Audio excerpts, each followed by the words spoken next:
I call the Honourable David Parker. Thank you, Mr Speaker. Can I thank the Minister for his comments, and I endorse them. I would like to begin my contribution by responding to something that was said during the committee stage by one of the National Party members who expressed support for omnibus bills. And I too support omnibus bills, but only in very narrow circumstances such as these. Until 1984, omnibus bills were abused in New Zealand. It was one of actually the many abuses, in my opinion, from the then national government, who was running the economy both with scant recourse to Parliament. Members will recall, if they're as old as me, that we had a price and rent freeze in New Zealand that had been promulgated by statutory regulation. Imagine freezing all prices across the whole of the economy for year after year without Parliament being asked whether that was a wise thing to do. And that was done through regulation-making powers that were terribly broad under the Economic Stabilisation Act of the time. The subsequent Labor government came to power with a reform agenda on constitutional matters that was driven by the Right Honourable Sir Geoffrey Palmer. And amongst the changes to our way in which we conduct legislation in this House and the way in which we hold the executive to account were a number of things. For a start, the Economic Stabilisation Act regulation-making powers were just repealed, which meant that important things that shouldn't be done by regulation effectively to be authorised had to come to Parliament through Acts of Parliament, around which there are a lot more protections. Now, if you bring everything back to Parliament through Acts of Parliament, there is the opportunity for more scrutiny, but Sir Geoffrey Palmer and the Parliament of the day recognised that if you could have omnibus bills into which you could throw everything, you could actually pretty much whack a lot of improper things through one piece of legislation. So not only did they repeal the economic stabilisation regulation-making powers, standing orders were changed in this Parliament to limit the breadth of omnibus legislation and to say that there are only very limited occasions on which omnibus bills could be used. And that's why standing orders now come up quite often when we're considering individual pieces of legislation, when amendments are proposed by submitters, or amendments might be proposed by parties from both sides of the House, which go beyond the scope of the bill and are ruled out by the clerks of our select committees because it infringes the rule about trying to limit the scope of bills so that we don't, in this Parliament, throw too much into an individual bill that goes beyond the scope of what people think might rightly be within it. Now, why is that important? Now, we don't have many constitutional provisions in New Zealand against the change of legislation. We only have one House of Parliament. We don't have all of our constitutional rules written down in one place in a written constitution, and we don't give the courts and we don't give the courts the power under the Bill of Rights to strike down parliamentary legislation. And actually, I agree with those settings. I don't think we should give the courts the power to strike down legislation. But what it does mean is that we have to take great care that we don't misuse the very broad powers that we have in this Parliament to change the laws quite quickly. Some really good reasons for us having those powers. We don't get stymied like they find themselves in the United States now, where they've got a deadlock against meaningful change. It means that if we as a country want to move on things like climate change, actually this Parliament can do it. It's very hard for them to do that in the United States, and it's good that we can make those changes. But it does mean that we've got to be careful that we don't go too far and one piece of legislation effectively give control or big change over great big swathes of the economy or society, as happened in the old Economic Stabilisation Act, where regulation-making powers were effectively conferred upon the government for just about everything. The standing orders now say that omnibus bills that change legislation in a lot of spheres are not generally allowed. So if the government wants to change something relating to tax laws, they have to bring forward a tax bill. If they want to change something around the criminal code, they have to bring a criminal piece of legislation. And if they want to do something about the environment, they need an environmental bill. Where there's crossover between environment and economy, they can touch those things in the same bill, as they ought to and often don't.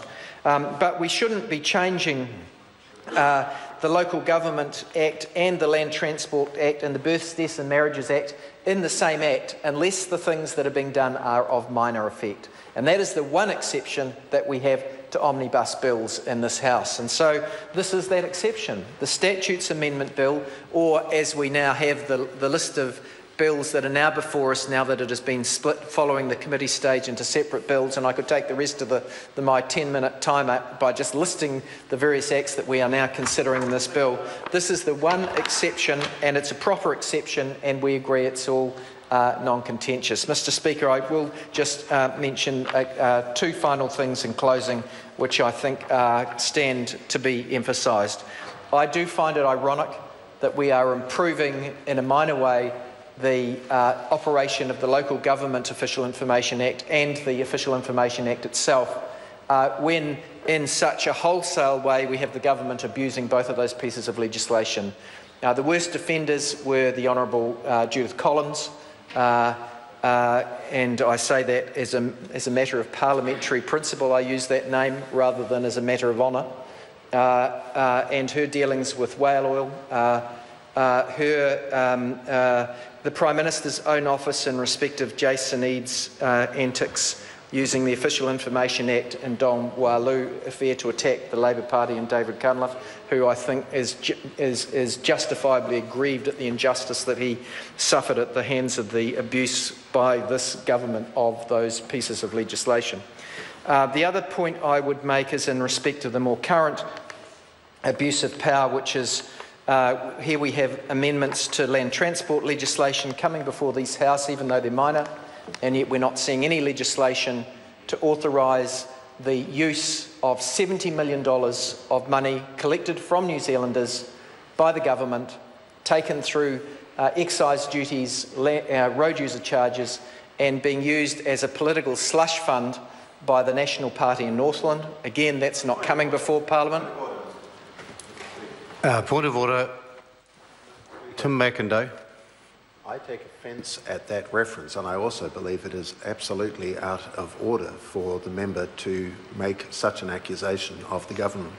Speaking to that point of order, Mr. Speaker. The Honourable David Parker. The government not like being accused of being improper, but I can do that. I have rights of free speech in this House, and where the government acts in an inappropriate way, indeed, I've been in Parliament when the prior Labour government was accused of being party to corruption in respect of the Taito Phillip Field affair. And we had to put up with those allegations day after day. We didn't like them, but the opposition's right to free speech meant that those matters were properly raised. Speaker, I'm not questioning the member's right to free speech. Of course, I would defend that, as would all members of this House. It is the unparliamentary nature of the specific allegation that the member made, which is beyond standing orders. All right. Well, I think I am ready to rule on this. The member has taken part in a debate on the Statutes Amendment Bill. He has used a clause to illustrate a point that he has made. Some offence has been taken. I don't hold that the member speaking has abused that right or used unparliamentary language. It is a robust place, and of course he may well find subsequent speeches from members on the other side of the House will be just as robust. However, the member must confine himself to the matter that's being debated at the moment, which is the Statutes Amendment Bill. Thank you, Mr. Speaker. And I do thank you for that ruling, because I think that is a proper ruling. And no doubt the government members will get up and try and say that prior wrongs by other parliaments mean that their current wrong is a right. But of course that logically does not follow. Two wrongs never make a right. And indeed, I've been here for 12 years and I've never seen a wrong like this one. Which is one of the reasons why the Fourth Estate is holding the government to account as well as the opposition, because what's happening currently in Northland is an abuse of power by an increasingly arrogant third-term government. Mr. Speaker, having said that, It's actually none of it abuse. Actually, one of the other, I'll address that comment that Maggie Barry has just made. Well, order, please be seated. The point was made by myself in ruling on the point of order and granting the latitude that the member was seeking, that he must confine himself to the bill. So I'd prefer him to, in fact, the member will come back to the bill.